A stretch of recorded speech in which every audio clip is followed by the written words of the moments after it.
범선이 항해를 할 때는 삼각도시라는 게 있어요.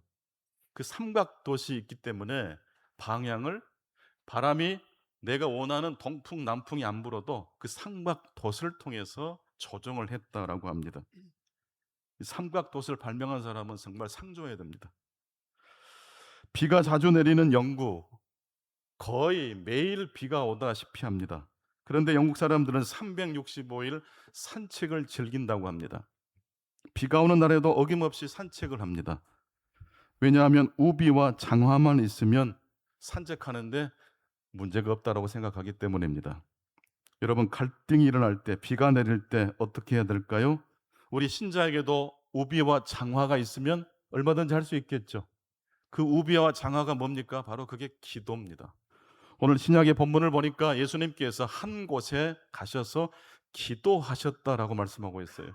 지금 예수님은 예루살렘을 향해서 올라가고 있는 중이신데 아무리 바빠도, 아무리 내 삶이 힘들어도 예수님은 꼭 기도하는 시간을 확보하셨던 걸 알 수 있습니다. 그 모습이 너무 좋았던지 제자들이 예수님께, 주님, 요한도 자신의 제자들에게 기도를 가르쳐 주던데 예수님, 주님께서도 저희들에게 좀 기도를 가르쳐 주십시오. 이게 그냥 기도 가르쳐 달라고 물어본 게 아니라 예수님의 뭐 하는 모습을 본 다음에 한 말입니까? 예수님의 기도하는 모습을 본 다음에 그런 말을 한 것입니다. 여러분, 기도하는 사람의 뒷모습 보셨습니까? 감동이잖아요. 기도하고 계시는 예수님의 모습을 한번 생각해 보세요. 신자에게 있어서 기도는 우비와 장화와 같은 거란다. 신자에게 있어서 기도는 삼박 돛대와 같은 것이란다. 기도하면 아무리 갈등이 찾아오고 시련이 와도 기도를 통해서 하나님이 기뻐하시는 방향으로 방향을 잡을 수가 있단다. 이걸 하나님께서 이 아침 우리들에게 말씀하고 싶으십니다. 요셉은 창세기 50장 20절을 통해서 하나님께서 함께 하셔서 악을 선으로 바꿀 수 있었다라고 말하고 있습니다. 저는 창세기 1장부터 50장 여러 말씀들이 참 소중하지만 창세기 1장을 제가 참 좋아하고요. 그 다음으로 좋아하는 말씀이 창세기 50장 20절이에요. 그냥 축복 시작 끝까지 마지막까지 어떤 역경도 없이 축복으로 끝나는 게 아니라 요셉의 일생은 얼마나 우여곡절이 많았습니까? 특히 가장 가까운 사람에게 배신을 당했어요. 그럼에도 불구하고 요셉은 거친 사람이 되지 않았어요. 나쁜 사람이 되지 않았어요. 오히려 훨씬 인격적인 사람이 됐고 아름다운 사람이 됐어요. 그 비밀이 뭘까요? 바로 그게 기도예요. 당신들은 나를 해하려고 하였지만 하나님은 그것을 선으로 바꾸사 오늘과 같이 많은 백성의 생명을 구원하게 하셨다라고 요셉이 고백을 합니다. 오늘 신약의 본문은 또한 구약의 본문 역시 기도에 관한 말씀입니다. 예수님은 기도를 묻는 제자들에게 두 가지를 말씀하셨어요. 첫째는 너희는 이렇게 기도하면 된다 라고 말씀하시면서 주기도문을 가르쳐 주셨고, 두 번째로 기도는 누구에게 하는 것인지를 알고 해야 된다라고 두 번째 말씀해 주시기 위해서 오늘 신약의 본문을 통해서 말씀해 주고 계십니다. 첫 번째, 예수님께서 기도를 가르쳐 달라는 제자에게 너희는 이렇게 기도하라고 말씀하셨습니다. 누가복음 11장 2절로 4절입니다. 예수께서 이르시되 너희는 기도할 때 이렇게 기도하라. 아버지여, 이름이 거룩히 여김을 받으시오며 나라가 임하시오며 우리에게 날마다 일용할 양식을 주시옵고 우리가 우리에게 죄 지은 모든 사람을 용서하오니 우리 죄도 사하여 주시옵고 우리를 시험에 들게 하지 마시옵소서 하라. 주기도문은 굉장히 짧고 단정한 기도입니다. 이 주기도문을 천천히 묵상하면서 기도하면 우리의 삶에 기도가 스며들게 됩니다. 그리고 주기도문은 점차 나의 기도가 됩니다. 주님께서 가르쳐 주신 그 주기도문이 누구의 기도가 돼요? 나의 기도가 됩니다. 주기도문의 가장 중요한 부분을 말씀드려 본다면 저는 아버지여라는 이 대목인 것 같아요. 아버지여. 다 같이 보시겠습니다. 아버지여. 하나님을 아빠라고 부르는 이 대목입니다.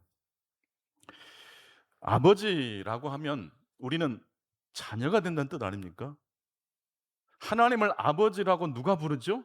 자녀가 된 사람, 변화된 사람, 신분이 바뀐 사람만이 아버지여라고 부를 수 있어요. 복음서에 보게 되면 예수님을 찾아와서 계속 시비를 걸었던 사람들이 계속 묻는 게 있어요. 가이사에게 세금을 바쳐야 됩니까? 바치지 말아야 됩니까? 내가 무엇을 하여야 영생을 얻겠습니까? 모세는 이런 여자를 돌로 쳐 죽이라고 명했는데 당신은 어떻게 말씀하시겠습니까? 다 두잉에 대한 이야기를 하고 있어요. 어떻게 하는 게 영생입니까? 어떻게 하는 게 지혜로운 것입니까? 어떻게 해야지만이 행복합니까? 라고 물어봅니다. 이것은 2000년 전 바리새인과 유대 사람들이 예수님께만 물었던 질문이 아니에요. 우리도 계속 이 시대에도 물어요. 어떻게 하는 것이 옳은 것인가? 어떻게 하는 것이 유익한 것인가? 어떻게 하는 것이 복받을 일인 것인가? 우리는 자꾸 행위에 대한 관심이 굉장히 많습니다. 해야 합니까? 하지 말아야 됩니까? 이에 대해서 예수님은 이 행위의 문제를 존재의 문제로 바꾸셨습니다. 황제의 사람이라면 황제에게 갈 것이고 하나님의 사람이라면 하나님께 충성할 것이다. 끝. 여러분, 주기도문의 첫 번째가 아버지요, 하나님을 아버지라고 불러요. 존재가 바뀐 거예요. 세상에서 제일 부자가 누구죠? 요즘 세상에서? 빌 게이츠? 일론 머스크? 아니죠. 저물주 대신 하나님이 제일 부자죠. 근데 그 저물주 대신 하나님을 우리가 어떻게 불러요? 아버지라고 부르는 거예요. 여러분, 그래서 돈 많은 사람 보면 아이고 잘나셨다고, 그러나 쫄지는 마세요. 지식이 많은 사람 보면 정말 축하한다고 격려해 주세요. 그러나 위축되지는 마세요. 진짜 부자와 진짜 모든 지식을 아시는 분이 누구니까? 하나님이시잖아요. 적어도 우리는 하나님을 아버지라고 부르는 사람으로 변화된 것입니다. 교회 와서 그래서 하나님보다 더 좋은 것인 것처럼 자랑하는 분들이 가끔 있어요. 사실 그럴 필요 없어요. 그렇지 않아도 그 사람은 아름다운 거예요. 우리는 하나님을 아버지라고 부르는 사람이 되어버렸기 때문입니다. 물질에 집착한 사람은 물질을 구할 것이고 영적인 사람은 영적인 것을 구할 것입니다. 의인이라면 하나님 나라와 의를 구할 것이고 자신의 죄를 깨달은 사람이라면 하나님 앞에 눈물로 참회하는 기도를 드리고야 말 것입니다. 예수님은 행위의 문제를 가지고 시비를 걸어온 사람들에게 존재의 문제로 변화될 것을 말씀해 주셨습니다. 사실 그렇게 제가 설교하지만 저 역시나 매일 매 순간 뭐 하고 살까요? 선택해야 돼요. 결정해야 돼요. 그러니까 선택이라는 것은요, 그 반대 선택을 하지 않는다는 뜻이기도 하거든요. 어떤 선택을 했다? 그러면 아쉬움이 있을까요? 없을까요? 있어요. 100% 만족은 없어요. 이효리라는 그 가수가 이상순이라는 엄청나게 잘생긴 남편과 살고 있잖아요. 근데 이효리라는 가수에게 물어봤어요. 아니 그래도 그렇지 이상순은 조금 거시기 하지 않냐.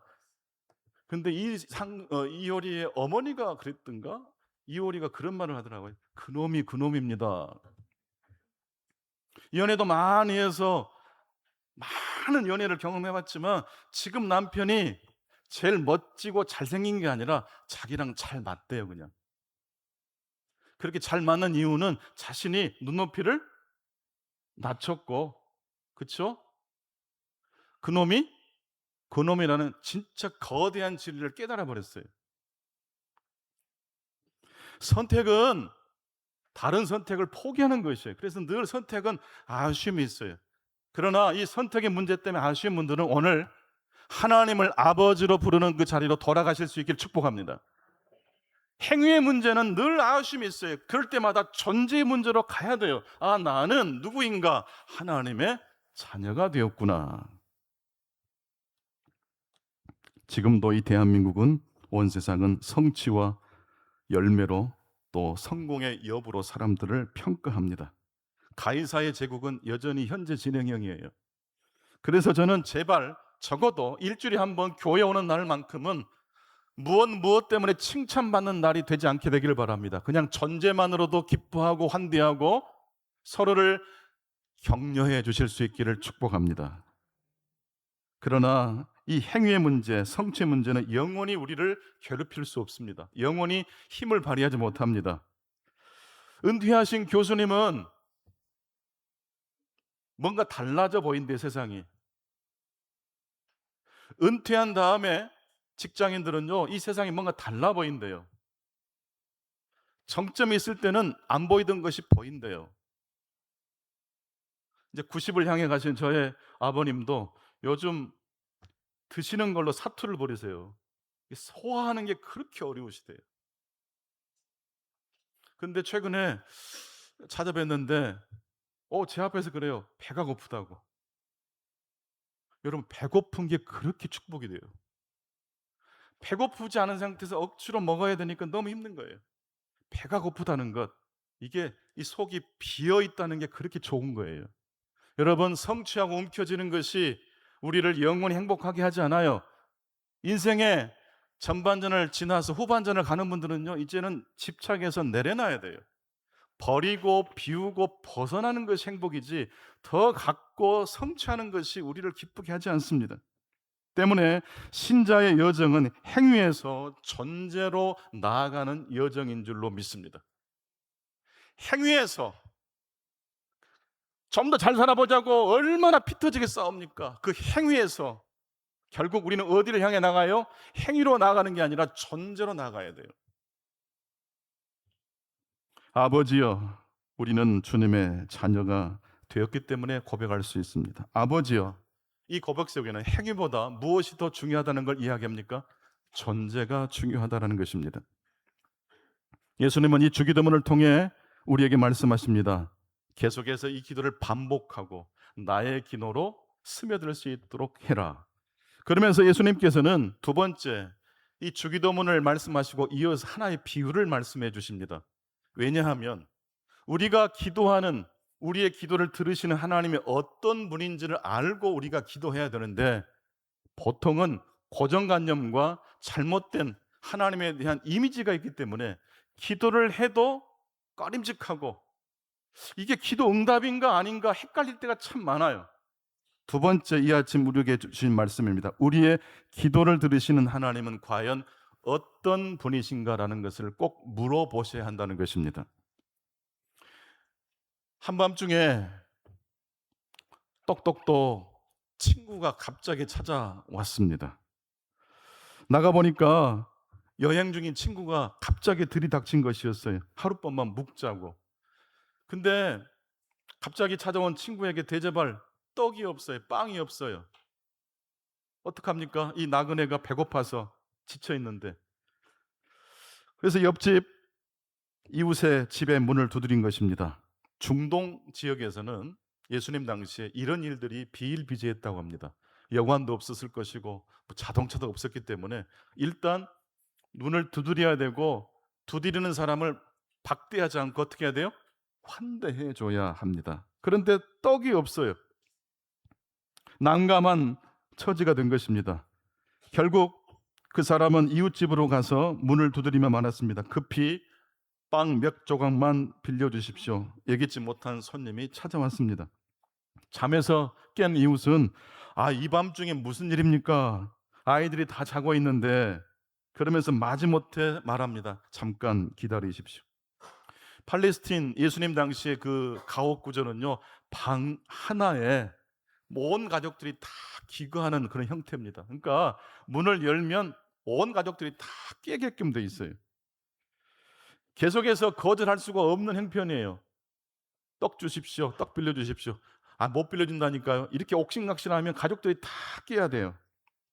이웃은 처음엔 거절을 했지만 계속 문을 두드리고 간청하는 이웃의 청을 들어줄 수밖에 없었습니다. 그런데 이 비유를 우리가 너무너무 많이 오독을 합니다. 하나님께 기도할 때 우리가 떼쓰고 간절히 매달리면 하나님이 들어주시는 걸로 오해를 해요. 내가 당신에게 떡을 주는 이유는 내가 당신의 좋은 이웃이기 때문이 아니고, 친구이기 때문이 아니고, 당신이 나를 괴롭히니까, 너무 문을 두드리니까 어쩔 수 없이 들어주는 것처럼 본문이 기록되어 있잖아요. 그래, 잘못하면 기도는 떼쓰는 것이라고 해석하기 딱 좋은 본문이에요.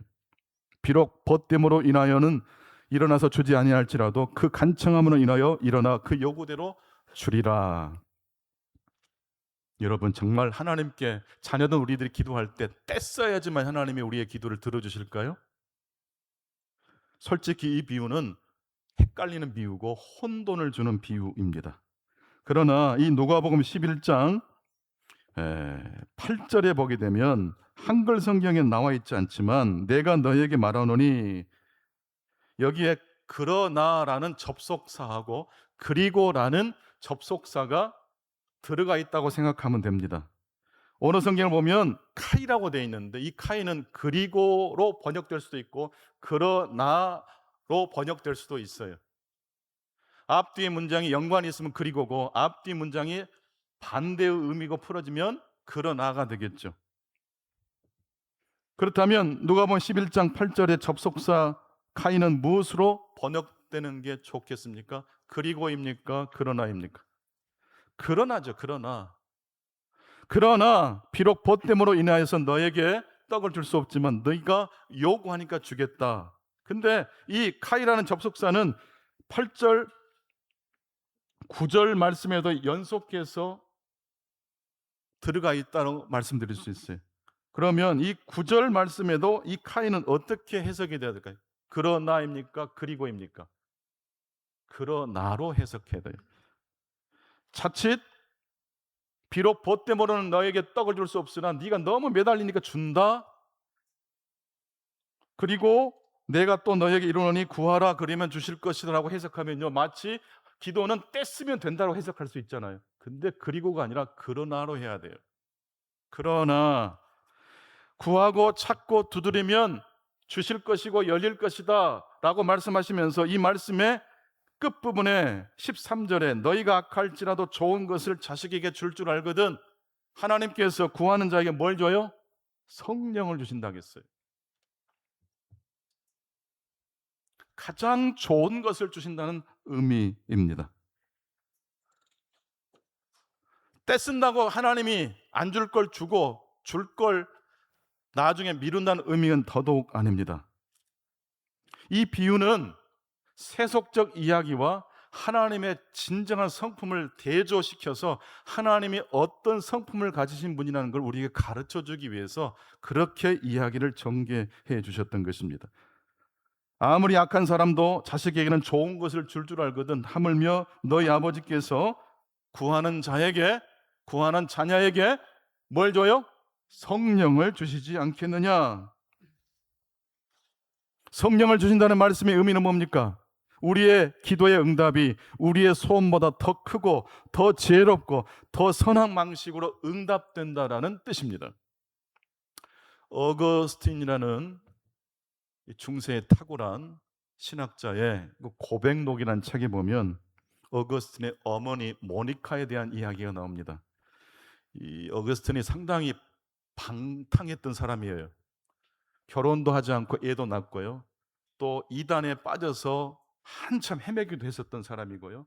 굉장히 영리하고 똑똑한 젊은 신진학자여서 더 큰 도시에 가서 성공하고 싶었어요. 이탈리아로 가서 밀라노에 가서 수사학 공부를 해서 정말로 똑똑하고 인정받는 학자가 되고 싶은 욕망에 북아프리카에서 출발해서 이제 밀라노로 가는 배를 타려고 했었습니다.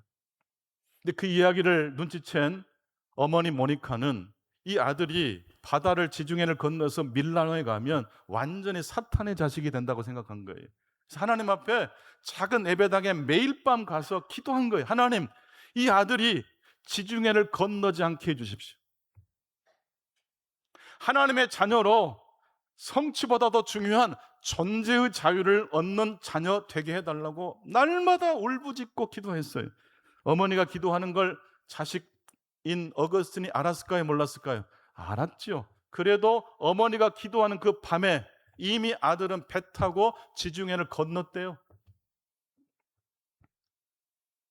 밀라노에 도착해 보니까 이 야망이 아주 벅차올랐던 이 어거스틴에게 한 사람이 누군가가 찾아와서 당신 수사학 공부로 성공하고 싶으시냐고. 맞다고. 그러면 주일마다 암브로시 목사님이 설교를 하는데 거기 가서 이 밀라노 성당에 가서 설교하는 암브로스 감독의 설교를 들어보라고.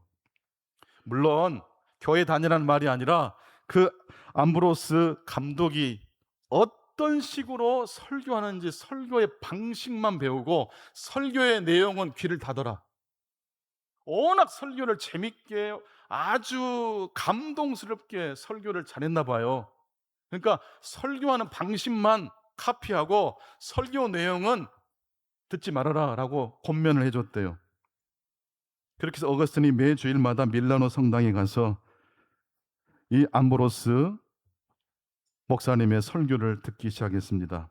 수사학적 관점에서 그 기술적 테크닉 측면을 열심히 배우다가 덜컥 방법만 배웠을까요? 내용도 어거스틴의 마음에 뚝뚝 떨어졌을까요? 예. 여러분 가끔씩 졸다가 은혜 받을 때 있잖아요. 어거스틴도 교회 가서 한몫 잡아보겠다, 인생 한번 펴보겠다, 암브로스 목사님 어떻게 설교 잘하는지 수학적 관점에서 배워보겠다 했는데 그 사람이 이 설교자의 설교를 통해서 회심을 하게 됩니다. 나중에 회심 이후에 이제 고백록이라는 책을 쓰고 옛날 어머니가 이미 돌아가 보셨지만 어머니가 자신을 위해서 지중해를 건너지 않게 해달라고 매달렸던 그 기도를 생각이 난 거예요. 그래서 어거스틴이 고백록에 이렇게 어머니의 기도를 글로 기록을 했어요.